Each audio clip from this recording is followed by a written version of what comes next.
ratios and all that sort of good juicy sort of NPR sort of science data that's all in there. So the main pain point of Bar Plus is twofold. One is we were lacking sort of recovery products. So in the background, over the last 12 months, we've been testing and developing multiple different types of recovery products. The first one is obviously Bar Plus that we launched with, which is a take on our usually successful Bar 50. Main reason of that is because people love this bar in terms of taste and functionality. Usually, you either get one or the other. You get a really good functional product and a very shit tasting one, or you get a very good tasting one and a very crap functional. And the Bar Plus, Bar 50, sorry, I think we hit the nail on the head. Packed full of carbs, tastiest fucking bar on the market, that's a given. There's not much recovery products in our portfolio. So we started off with this. We've also got recovery drinks happening in the background. We have got sort of macros and micros looking at sort of sleep as a sort of functional recovery period. That will expand once you get the products right. So one is we didn't have any recovery products in our range. Number two, in terms of recovery products, when you're an endurance athlete or an athlete that want to have it fast, the only real option you've got is either eat really good food, which is a fantastic option obviously, high protein content, all that sort of stuff, or is carrying some sort of shake around with you, which practicalities of that isn't actually great. Just being able to have that sort of functional product for recovery in your kit bag or on you while you're out there exercising. So I think that, in my eyes, is one of the main pain points. Right, so these are the final boxes. These are the the flats Ash done. We always put some sort of inspirational, motivational quote on the packaging. Mastering recovery is the key to unlocking limitless potential, enabling you to push boundaries and achieve greatness in mind, body and soul. Standard boxes, these are all coming in 12 packs. We have 3 single flavours along with a mix box. It's got all the USPs, crash locks, so they're nice and easy. So the golden ratio, basically when we're developing the bar, we did a huge scientific literature review, so that entailed traipsing through every research paper on the subject from the dawn of time to present. There's lots of mixed reviews, but the general consensus was 3-to-1, and interestingly, that was sort of in older papers and modern papers, but not in between. So yeah, we tested them out with athletes, we tested out different ratios for different bars, went on the field for field testing, and kind of unanimous decision that 3-to-1 was the best for recovery. I have got a very busy week ahead. Monday mornings are all the weekly meetings, leadership, sales, Amazon, D2C, brand. So I'm going to get them out of the way. Then I've got to head into London to catch the brand team, who is Ash, Rory, Alex, shooting the new Bar Plus campaign. So that should be an exciting afternoon. So yeah, I'm going to get to it now, get down to London, and hopefully shoot some bits down there. So we'll see you down there.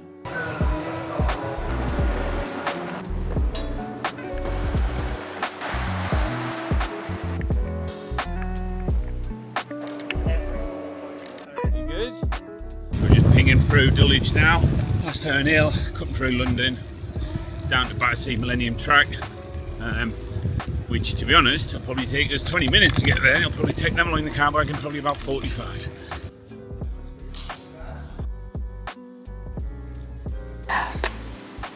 What?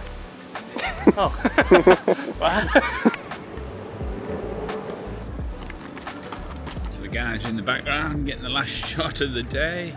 What a great little track it is down here, Battersea. It's so funny because we used to always, this is our old neighbourhood, we used to run riot and used to chill in this park an awful lot. And I knew the track was here, just never really paid any notice to it. So it's amazing how you see things through a different lens, with a completely different purpose, completely different ambition now, and real completely different drive. So really nice to be back in. Just a brilliant evening with some great people. Andy, Andrew, Ash, Alex, Rory, Charles, so real good team. Shots look great. Athletes absolutely love the bar. Everyone that's tried one today has just carried on eating, so.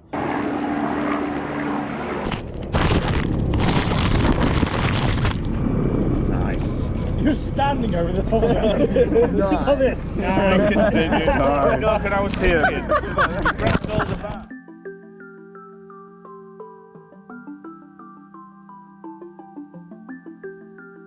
So I've just got to BYS. I've been seeing Kirk, who's one of the owners here, but also a physiotherapist for a couple months now. He's been doing some rehabilitation work on the old knee.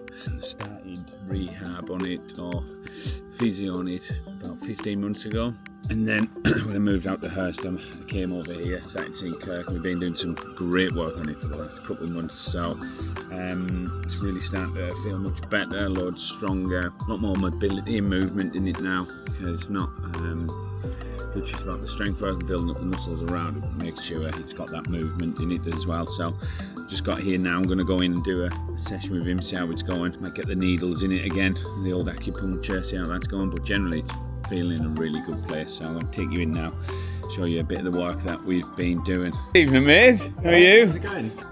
We still want to progress the exercises, particularly with your running, with your cycling. We want to make sure that that stability is there. So even though it is feeling better, trying to have that consistency as we progress it is important as well.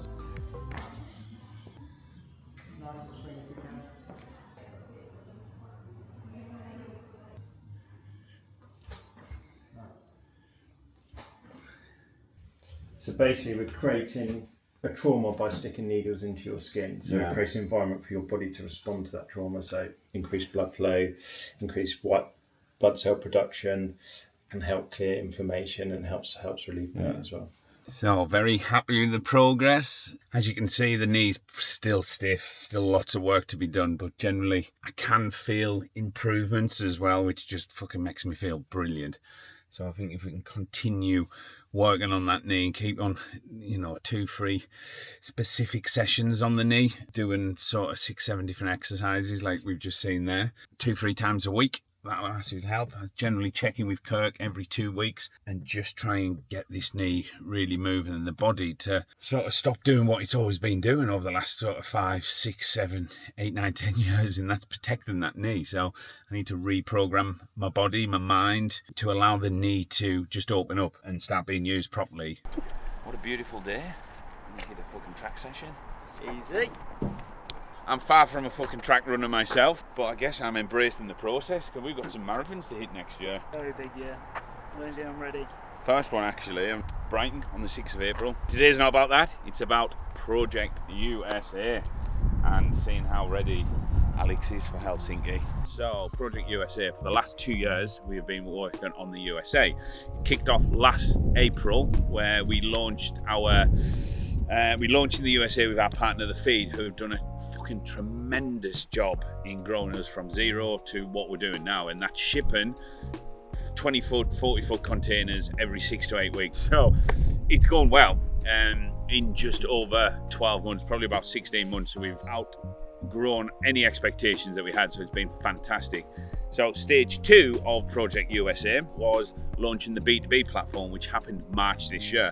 That's on a steady increase, and SJ's on getting new US-based accounts over to the B2B platform that we set up with The Feed. So if you are in the USA and you're interested in stocking STYRKR, check out the B2B platform. Either hit us up a DM or comment below and we'll send you the details of how to set up a B2B account. All the stock's held in the USA. Shipping to you is something like 48, 72 hours, no minimum spend, loads of great perks, fast turnaround, get the stock straight away. So that is in place. That's been functional since March this year. So stage 3 of Project USA is launching STYRKR.com in the USA. We're going to do a soft launch December, January this year. We're going to test it for a couple, probably 6 to 8 weeks, and then the official launch is March 2025, in line with the Boston Marathon. Alex, when's the Boston Marathon? What date? April. Thought it was March. Anyway, somewhere along there, it's late March, early April, so that's when it's going to be our official launch of the channel. So we're going to be out in Boston. We're probably going to do a week of activations, hopefully a little pop-up, collaborations with some brands out there. And Alex is going to be running the marathon, or hopefully running the marathon. So that's why we're here today, to do the last track session with him before the Helsinki Marathon, which is this weekend coming up. To qualify for Boston, Alex has got to run a sub 3 hour marathon. He's in really good shape. He's confident he's going to do that. You'll be able to see how far behind I am the track with him today. But the idea about that is we can then take the team over. We've got one of our own in the marathon, and then we can celebrate the launch of STYRKR USA. There's loads of activities happening. Activations with the feed. We've got Boston Marathon. We've got new athlete activations out there. But where we are today is we're going to try and get Alex in the Boston Marathon. What is the workout? Pyramid workout. Pyramid. So 2K warm up. 2, 4, 6, 8, 6, 4, 2. It'll take me probably 10 minutes longer than these. Yeah, then 100 metre race. I've actually just started really vibing the track workouts over the last 4 weeks. First one I came and done with Ash, which was like 800 on, 2 off or something. It was fucking awful. Almost put me off running for life. I don't think I've ever lapped someone on 800 metres. You what? You gonna lap me? He said he doesn't think I'm carrying a bit more weight, so I'll let you off. Not running as much as I'd like to. 4 days a week running, 80, 90k dependent, up to about 30, 35k for a long run, which is killer on a Sunday. Come on, Alex, would at least take it easy on me.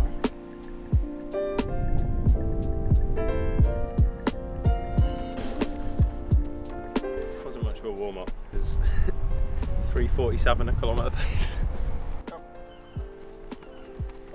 I've already trained this morning. First 400.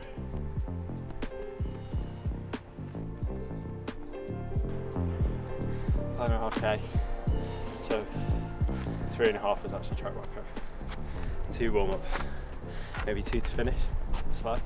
But what to do? It's 3 to 2. Gotta go back to work now. You've got a meeting. Isn't that at 2 o'clock? 1:30. Okay. So as soon as we get back, we sweating our tits up in that meeting room. We've got Helsinki coming up. Training's nailed. Nutrition. There. You got your nutrition strategy for the day. Taking something on every half an hour, is it? Leading up to the race, it'll be essentially the night before. Obviously eating well, getting the electrolytes in. Morning of, you're going to wake up probably 3 hours before the race. Yeah.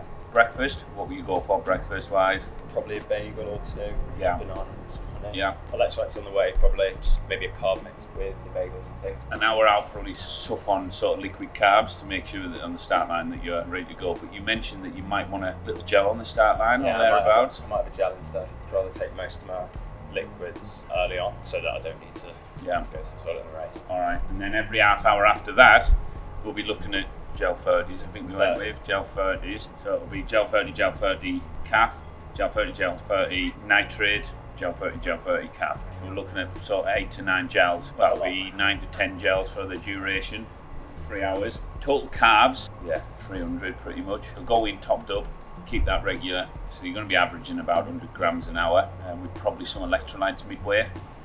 Completely just about going out there and giving it your best. But really all you're doing is challenging yourself, and you're racing against yourself when you're trying to do these things.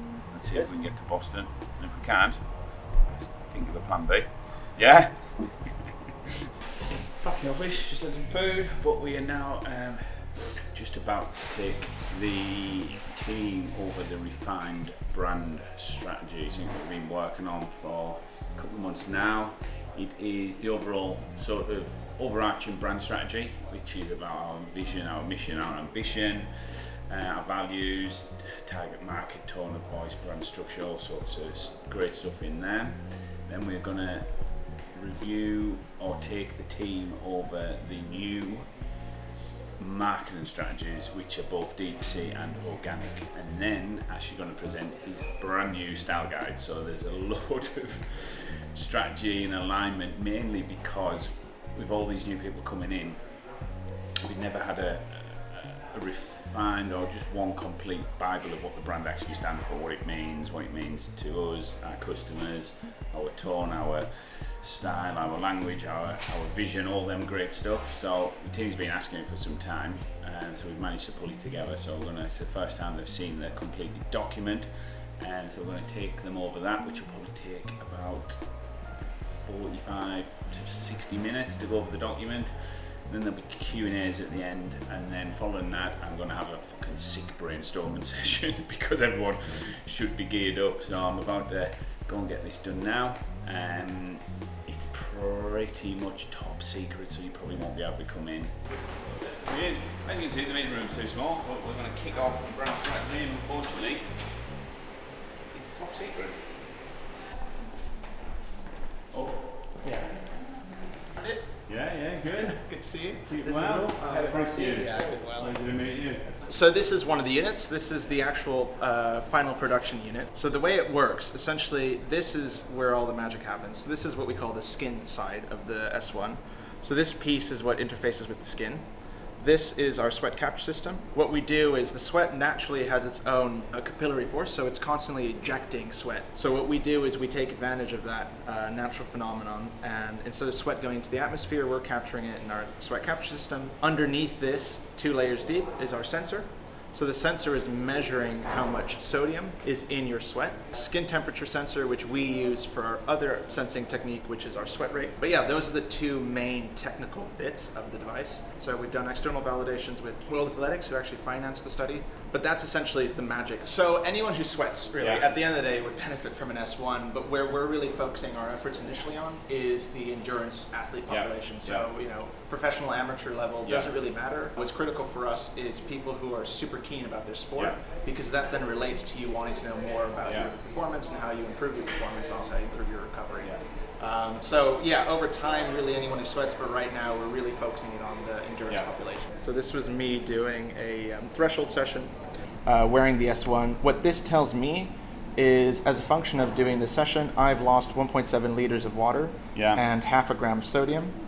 Therefore, in order for me to recover properly, I essentially am drinking the equivalent of whatever the sensor reads minus what I consumed in the actual session itself. So in the session, I consumed 1 bottle around 600 mils, meaning I need to replace still a liter, as well as half a gram of sodium, because I just took plain water.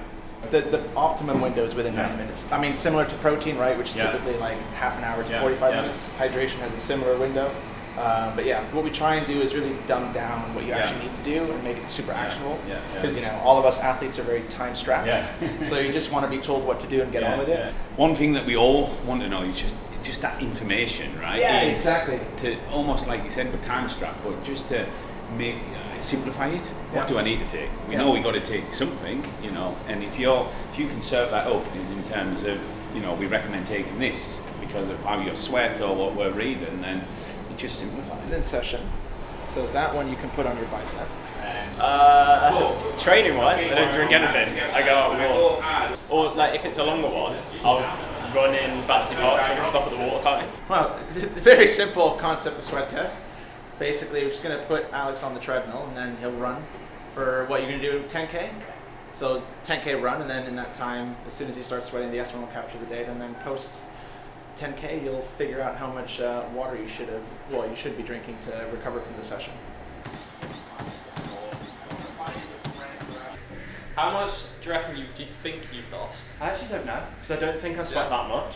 Have you looked into like your sweat rate before? No, never. Not at all? No. So you literally would have had absolutely no idea? I've literally got zero idea. It's quite salty. Yeah, your sodium, as you saw, was pretty high, so 1700 milligrams per litre is obviously, kind of at like the very high. Your recovery recommendation, which will be on there, would basically be you should drink 750 ml of STYRKR SLTA7. Okay. So that's literally what we'd say. So rather than like complicating it and being like blah blah blah, we would literally just go, just drink this. Over the next 90 minutes, just drink 750 ml and put one of these tabs in there, and then that'll meet your needs. Wow. Pretty cool.